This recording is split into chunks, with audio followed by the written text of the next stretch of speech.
오늘 함께 보실 말씀은 이사야 10장 5절로 19절까지의 말씀입니다. 이사야 10장 5절로 19절까지의 말씀 제가 읽도록 하겠습니다. 아수르 사람은 화 있을진저 그는 내 진노의 막대기요 그 손의 몽둥이는 내 분노라.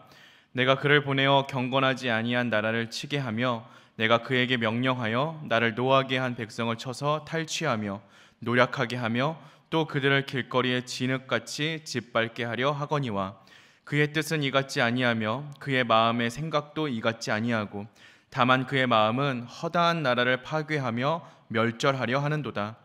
그가 이르기를 내 공하들은 다 왕들이 아니냐.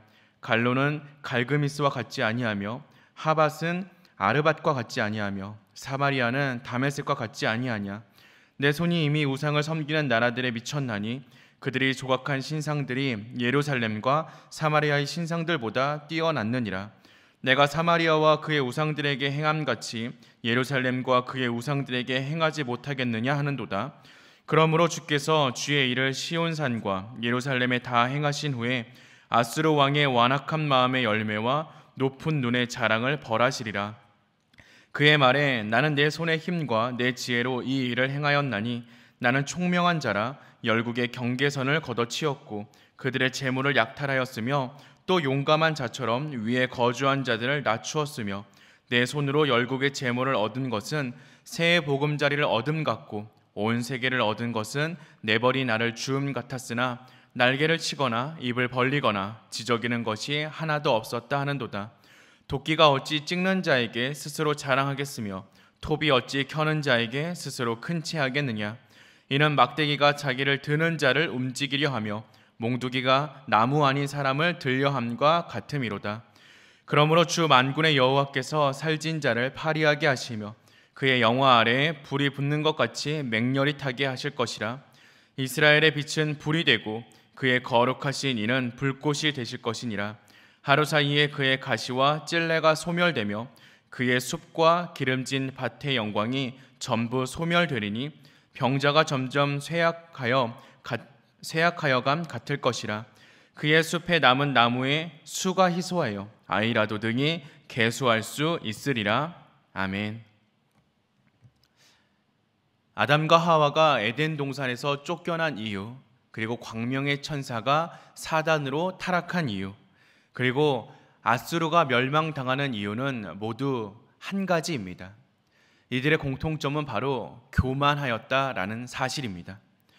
하나님을 높이고 하나님을 섬겨야 하는 존재들이 스스로 높아지려 하였고 하나님처럼 섬김을 받으려 했다라는 것이 모든 불행의 시작이었습니다. 교만이 얼마나 큰 죄인지 오늘 말씀을 통하여서 그 은혜를 나누고자 합니다. 아수르가 하나님 앞에 보여주었던 가장 큰 잘못, 그것은 바로 교만함이었습니다. 교만은 모든 죄의 밑바탕에 깔려 있는 것이고 모든 사람에게 공통적으로 드러나는 죄입니다.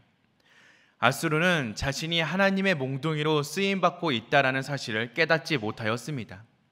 자신의 계획에 따라 자신의 능력으로 이 세상을 지배하고 정복해 나아가고 있다라고 생각하여 그는 교만한 태도와 교만한 마음을 가지게 되었습니다.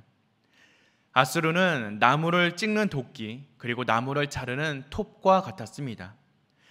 도끼나 톱이 아무리 날카롭다 할지라도 그것이 위력적이라 할지라도 그 자체로는 아무런 능력을 가지지 못합니다. 도끼와 톱을 능숙하게 다룰 수 있는 손과 만났을 때에야 그 가치가 제대로 드러날 수 있습니다. 하나님께서는 아수르라는 도끼와 톱을 사용하여서 범죄하는 나라들을 베어버리신 것인데 아수르는 자신의 도끼날 아래 자빠져 있는 그리고 쓰러져 가는 그 나무들을 보고 교만에 빠져 버린 것입니다. 더욱이 아수르는 몽둥이와 같았습니다. 아수르라는 몽둥이로 하나님께서는 유다를 징계하여 그들을 정신 차릴 수 있도록 하시는 것이 하나님의 계획이었는데 교만해진 아수르는 하나님을 대적하는 범죄를 저지르게 되었습니다. 몽둥이가 오히려 그 손잡이를 붙잡고 있는 전능자를 휘두르려 했던 것입니다. 이런 몽둥이는 더 이상 필요가 없습니다. 하나님께서는 그 몽둥이를 버리시고 다른 몽둥이를 택하십니다. 아수르라는 몽둥이를 부러뜨리고 불에 던져 버리신 후에 바벨론이라는 새로운 몽둥이를 하나님께서는 쥐게 되실 것입니다. 그렇다면 하나님께 쓰임받는 자들의 올바른 태도는 어디에 있습니까? 바로 겸손함입니다.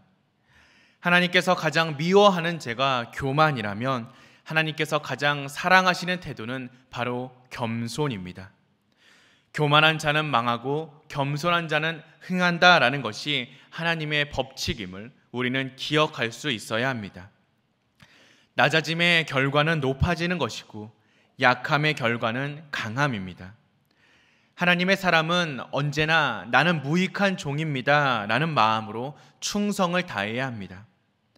삼손의 손에 붙들렸던 그 나귀의 턱뼈와 같이 생명력이 없는 존재라 할지라도 하나님의 손에 붙잡히기만 한다면 하나님의 능력이 나타난다는 것을 믿으며 겸손히 행할 수 있는 것, 그것이 바로 하나님의 자녀된 우리의 삶의 모습인 줄로 믿습니다. 우리는 때때로 자신을 드러내고 싶은 달콤한 유혹에 빠져 하나님께 마땅히 돌아가야 할 영광을 가로채는 잘못을 저지를 때가 있습니다. 이것이 바로 아수르가 저질렀던 심각한 죄악임을 우리는 기억해야 합니다. 높아지려는 유혹에서 벗어나 오직 하나님의 영광만이 드러날 수 있도록 자신을 감추어야 합니다. 예수님께서 걸으셨던 것처럼 낮아짐의 길을 따라 걸어가는 것, 그것이 바로 우리의 삶의 모습인 줄로 믿습니다. 그래서 결국 궁극적으로는 하나님이 높여주시기만을 소망하고 기대하며 살아갈 수 있는 우리가 될 수 있어야 합니다. 세상에서 먼저 높아져서 하늘의 상을 잃어버리지 않을 수 있도록 주의하며 살아가는 저와 여러분 되시기를 기도합니다. 우리의 주인이신 예수 그리스도께서는 십자가까지 낮아지셨기에 지극히 높으신 이름을 얻으신 것처럼 우리도 우리의 십자가를 지고 예수 그리스도를 따라감으로써 하늘의 상급을 기대하는 것이 바로 주님의 지혜인 줄 믿습니다. 우리는 모두 하나님의 도구입니다. 그 사실을 기억할 때 하나님께서는 우리를 귀하게 사용하여 주실 것입니다.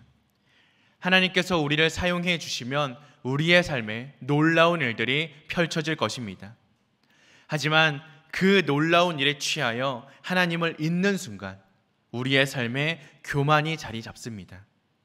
많은 사람들이 귀하게 쓰임을 받다가 한순간 몰락하는 것이 바로 이 교만 때문임을 우리는 경계해야 합니다. 교만한 일꾼은 하나님께서 더 이상 사용하지 않으십니다. 하나님께서 기쁘게 사용하시는 마지막 그 순간까지 겸손함을 잃지 않는 저와 여러분 되시기를, 그래서 하나님의 마음을 기쁘시게 해드리는 주님의 일꾼, 주님의 자녀들이 다 되시기를 주님의 이름으로 기도하겠습니다.